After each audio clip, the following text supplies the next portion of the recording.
Splitska zavodnica i zvijezda šoa ljubavi na selu Nevenka Bekavac tajnu ljubi već godinu dana, Sinjanina Zvono.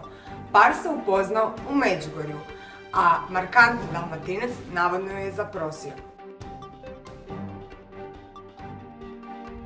Ivan i Josip Skrka nakon 20 godina pokrenuli su staru uljaru. Maslinovo ulje rade na tradicionalan način uz pomoć mlinskog kamena za prešanje. Pokreću ga susjedovi konji, Lisa i Vidra. Zorane, izađi na izbore, to je tvoja dužnost. Zorane, izađi na izbore, to je tvoja obveza. Preklinjali su tijekom dana kandidati za novog šefa SDP-a. Milanoviću se nije dalo, a na kraju su ga ipak uspjeli nagovoriti da svoj glasački listić ubaci u kutiju. Saša Možanić ubio je svoju 18 godina mlađu partnericu Martinu Slunjski, a potom i sebe u autu na parkiralištu u Nedeljancu kod Varaždina.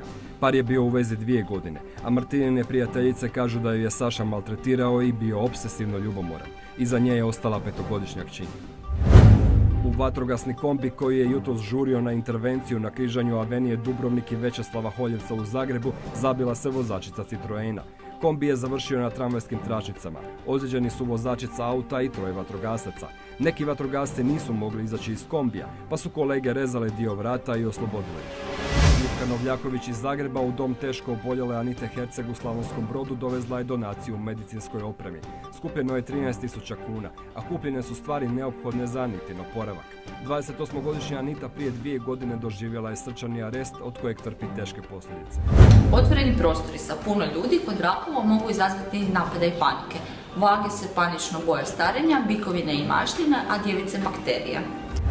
Bajlo Petev Dinamo je vodio u 9 utakmica, a bilanca je 5 pobjeda, 2 remija i 2 poraza u Ligi prvaka. Očito je da Bugarin nije donio nikakav pomak, a pitanje je hoće li uspjeti u svojoj misiji.